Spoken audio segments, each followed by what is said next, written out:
Mi chiamo Giampaolo Caruso, sono nato il 4/9/1945, la mia professione professionale è la gastronomia.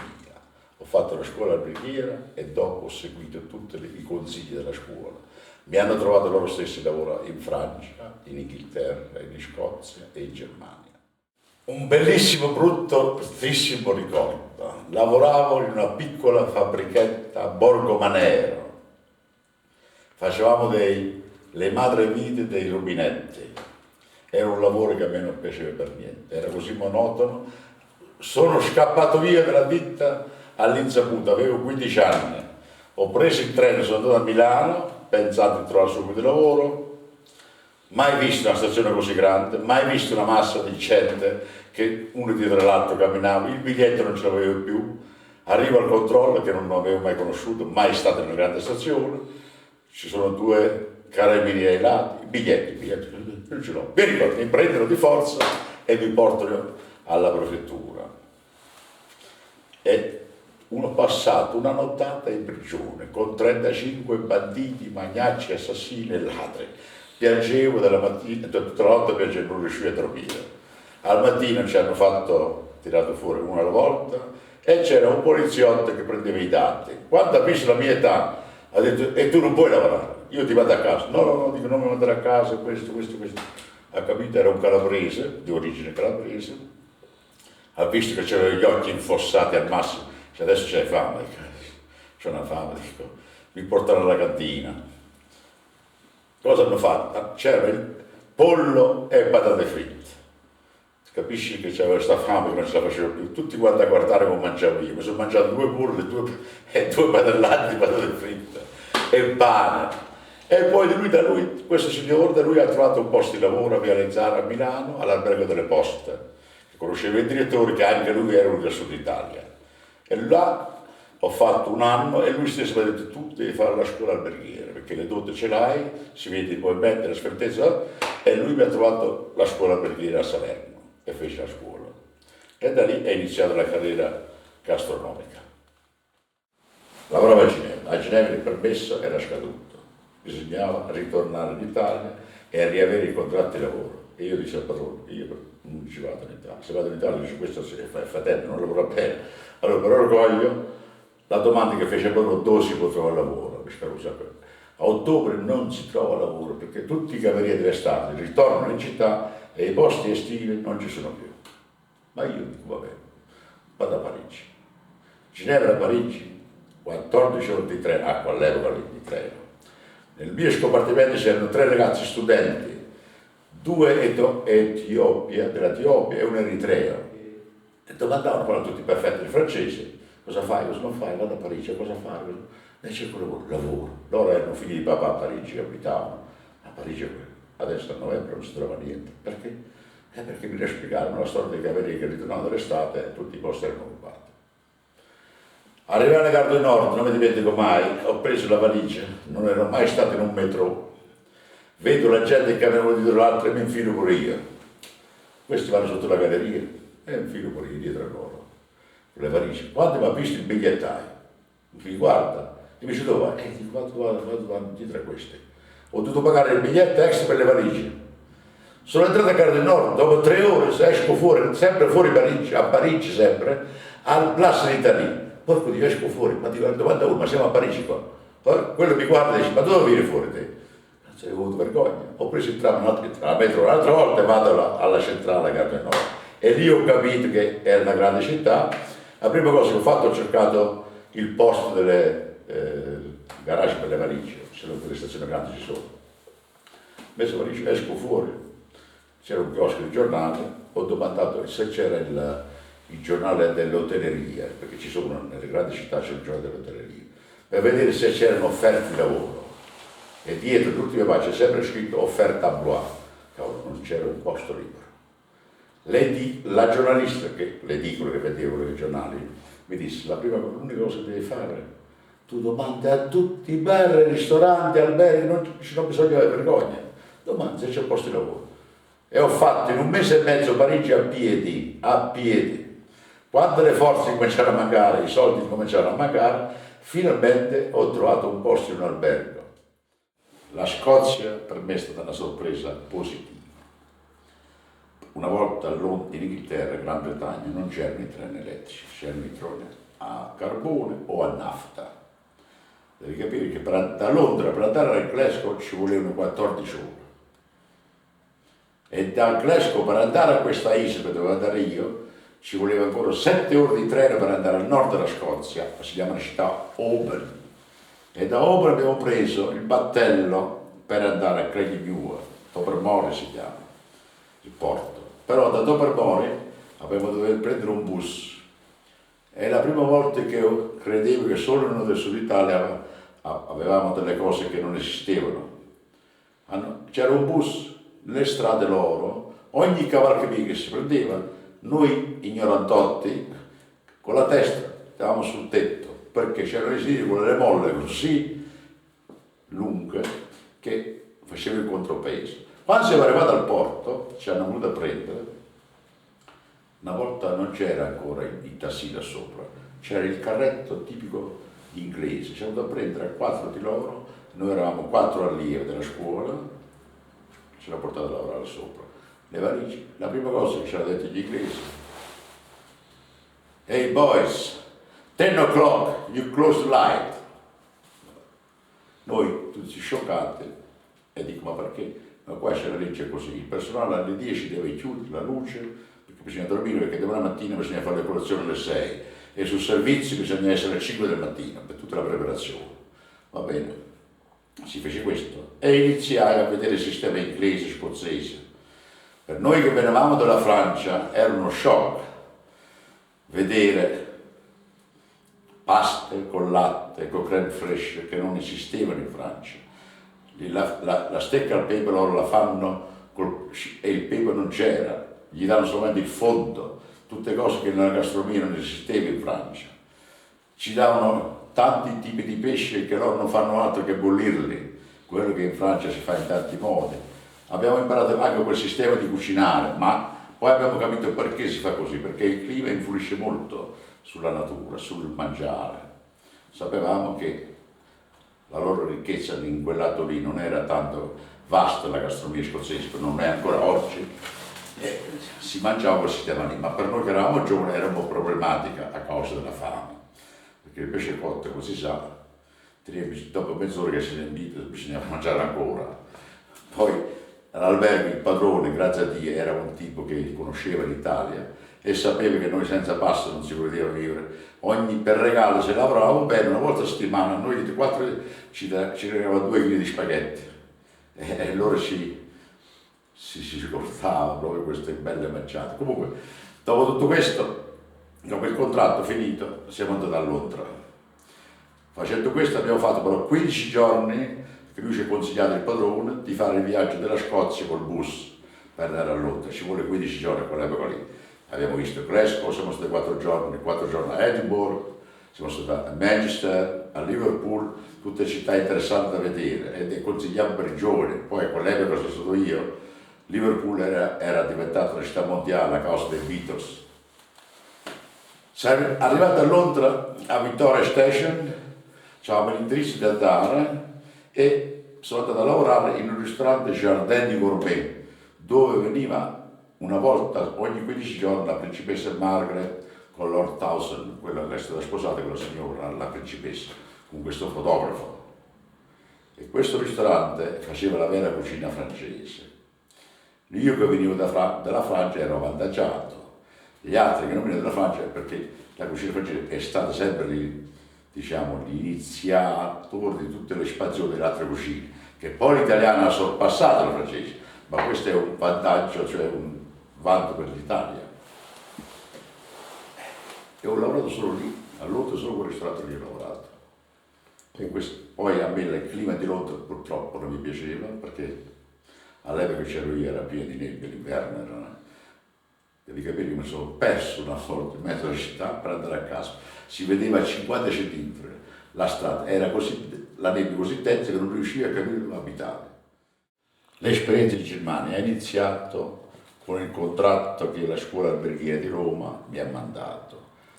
Ho ricevuto un contratto di andare a un ristorante di 2 stelle a Düsseldorf. Dopo aver lavorato un anno, io avevo già lavorato a Parigi, in Inghilterra, al ristorante con le stelle, avevo cercato di capire un po' di come funzionava. In Germania la gastronomia iniziava il boom, ma era ancora molto indietro sia di fronte alla Francia sia di fronte all'Italia. E questo ristorante è stato il primo ristorante in Germania a prendere 2 stelle. Il padrone era uno svizzero e faceva la cucina francese. La sala era tutta da camerieri italiani perché all'epoca, ancora oggi, i migliori camerieri per me sono gli italiani. I grandi cuochi una volta erano i francesi, sono attualmente quasi gli italiani a sorpasso, anche se i grandi cuochi spagnoli anche loro sono arrivati a un certo livello. Dopo aver fatto un anno di lavoro in questo ristorante, il padrone di un altro ristorante che veniva a mangiare da noi mi ha offerto il posto da capocameriere con molti finanziamenti, come si dice, finanziamenti, e andai in questo altro ristorante. Poi, dopo questa esperienza di 3 anni da questo altro ristorante, abbiamo ricevuto la stella. Il padrone, che era molto contento, qua e là, col cuoco, hanno voluto fare un altro ristorante. È stato l'inizio della fine di questo tipo di gastronomia che si faceva in questo ristorante, perché 2 ristoranti non si possono gestire con lo stesso padrone. Il personale purtroppo non era all'altezza e allora il padrone ha fallito sia quello che quell'altro. E io ritornai in un altro posto di lavoro. Poi dopo tanti anni avevo la voglia di farmi io un locale, siccome che sono un amante del pesce e volevo cercare di portare questa collaborazione tra natura e il mare, perché per me era importante i ricordi che avevo da piccolo. Io mi ricordavo che la nonna si faceva le insalate, pomodori, cetrioli, cipolle, origano, aglio, e con l'olio e no aceto, solo sale. Era l'ideale con l'idea di costruire sul pesce, ci va benissimo, e siccome che lavoravo tanto tempo sul pesce, domandai ai fornitori se erano disposti a aiutarmi a fornire questo pesce. Iniziai in un locale della stazione della Ferrovia dello Stato a Düsseldorf, locali grandissimi dove nella guerra loro ci mettevano i carri armati nascosti. La prima guerra mondiale mi hanno spiegato che erano le stalle dei cavalli e io ci ho fatto questo locale. Grazie a Dio è riuscita una bomba, ma sempre con l'idea da noi, il prodotto, quello che è stato l'inizio di questo ristorante, era importantissimo e ancora oggi sono convinto è il prodotto che vale. L'atmosfera la costruisce il padrone col personale e insieme ai clienti, e la libertà, perché avevo lavorato in tutti questi ristoranti di lusso. Nel lusso ci vuole l'etichetta, il cliente praticamente va a mangiare ma è sempre teso. Da noi io dicevo ai clienti liberi, venivano con la cravatta, levatevi la cravatta, gli consigliavo. Loro stessi erano sorpresi, come? Qua si mangia così bene e qui si fa la cravatta. E mi domandavano perché vi sentite liberi, non siete affettati.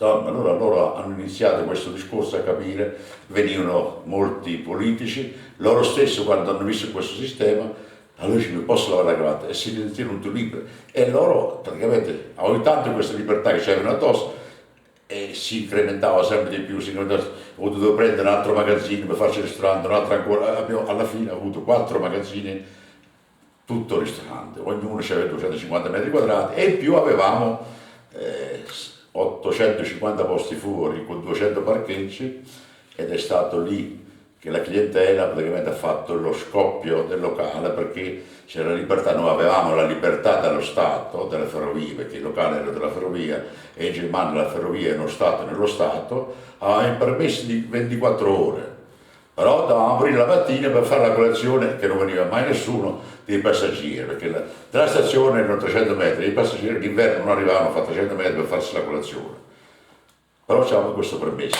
Ecco perché poi è stato un boom enorme. Poi abbiamo inventato, diciamo, l'idea che avere il prodotto buono, qualità buona e prezzo interessante, però noi obbligavamo i clienti a servirsi, perché noi davamo i pesci interi, la soglia, il branzino, la dovevano pulire loro, E io gli dicevo, come tutti i camerieri, divertitevi. E ai primi tempi è stato un problema per fargli capire perché. Poi l'hanno capito e non voleva nessuno a tavola quando gliela portava perché slavolino loro. Perché abbiamo visto la prima volta che le clientele tedesche succhiare le ossa del pesce. Perché ai primi tempi loro sai, si fanno male, no, poi l'hanno capito come si fa. È la stessa cosa che hanno imparato a sporzionare il branzino, a sporzionare la coda di rospo, il rombo, perché se si parte dalla schiena l'osso non viene dietro, quelli che quando fanno lo spaglio all'incontrario, la stessa che della lice, della triglia, che è la migliore carne che esiste del pesce, la triglia è la carne più delicata che esiste, di scoglio, non di fango. I primi piatti che feci io, la zuppa di pesce e la soglia, e basta. E vendevo vino solo in bottiglione soave, cioè avevo il soave, bicchiere di creta, all'inizio abbiamo venduto, compra il prezzo, vendi lo stesso, solo per avere la piacere, la soddisfazione per dare ai clienti. Poi, dopo 3 settimane, iniziai a prendere i pomodori dell'Italia freschi, ma in inverno non c'erano, c'erano i pomodori appesi, quelli per fare le salse, però questi pomodori li abbiamo lanciati con le linguine e questi pomodorini, peperoncino e aglio. E iniziamo così piano piano. Poi la primavera venivano altri prodotti, iniziò. Il secondo anno è stata l'esplosione del locale che abbiamo lanciato completamente tutto il modello italiano, solo sapore italiano. Non abbiamo avuto mai panna in locale, non abbiamo avuto mai burro, solo olio, sale e pepe, prezzemolo, aglio, origano, tutti i prodotti vengono dall'Italia. Non ne prendevamo il prezzemolo tedesco, il prezzemolo italiano con le foglie larghe. Ha più sapore quando è tagliato bene. Io compravo solo vini italiani, ma tutti i prodotti dell'Italia, perché io compravo i pomodori pelati a Benevento, avevo una ditta che me li faceva ogni anno 3 tonnellate fino a 4 tonnellate. L'olio, sempre l'olio di Pietrelcina, non prendeva, faceva 2 tonnellate di olio, con i fusti me lo faceva portare da mio fratello. Tutti i prodotti erano italiani, tutti i vini erano italiani. La maggior parte dei vini sono stati gli agliani, la falanghina e poi ho preso molto da Friuli, il Pinot Grigio e lo Chardonnay. E il Merlot che hanno buono, il Merlot del Friuli è buono. Da noi è stato Helmut Kohl, è stato Johannes Rau, Helmut Kohl è stato vecchio cancelliere tedesco. Johannes Rau con la moglie Cristina che lei vive ancora e sono documentate. C'è stato George Clooney all'inizio quando lui non aveva tanto successo ancora, però veniva con questo attore che tu volevo far conoscere, René, veniva da Düsseldorf e veniva da noi. E René, che sapeva chi era questo personaggio, e mi raccontava sempre delle favole, diceva questo non sa mangiare il pesce stamericano, ci fagli vedere. E allora per divertirci noi gli davamo il pesce dalla testa e mai dalla coda, e lui dice, ma dove iniziare? Presente nella Germania, Johannes Rau veniva da noi per mangiarsi le linguine all'aglio e olio, ma voleva piccante, e poi voleva la soglia di 700 grammi, questo. Però la moglie sua, Cristina, lei non ha mai mangiato cipolle in vita sua. Quando io mi mangiavo l'insalata di pomodoro con cipolle, lei vedeva e mi domandava, ma perché tu mangi là? Perché non ti vicino a noi? Ma no, io dicevo, signore, ma lei sicuramente non gli piace l'odore, perché cos'è? Puzza? Puzza, Dio sai, aglio, cipolla, ma fammi trovare, oh, prego, il cavolo è buono, ma vedeva che mangiava la cipolla cruda, no? E il marito, Johannes Rau, la guardava alla moglie, ma tu non capisci, perché lui, Johannes Rau, era stato molte volte in Italia, lui andava in vacanze in Sardegna e sapeva la vita dei contadini, come funzionava quell'uomo, e sapeva che in Italia la cipolla si mangia cruda in molte parti. La moglie ha provato. Quando ha provato la cipolla per quella dolce di Tropea, non è l'alito odore, ma dopo, nei primi momenti no, odora la cipolla quello con la coda verde, quello odora di più, poi il cipollotto come si chiama in italiano, quello odora di più. E ai primi tempi è stata una problematica far mangiare la cipolla a molta gente.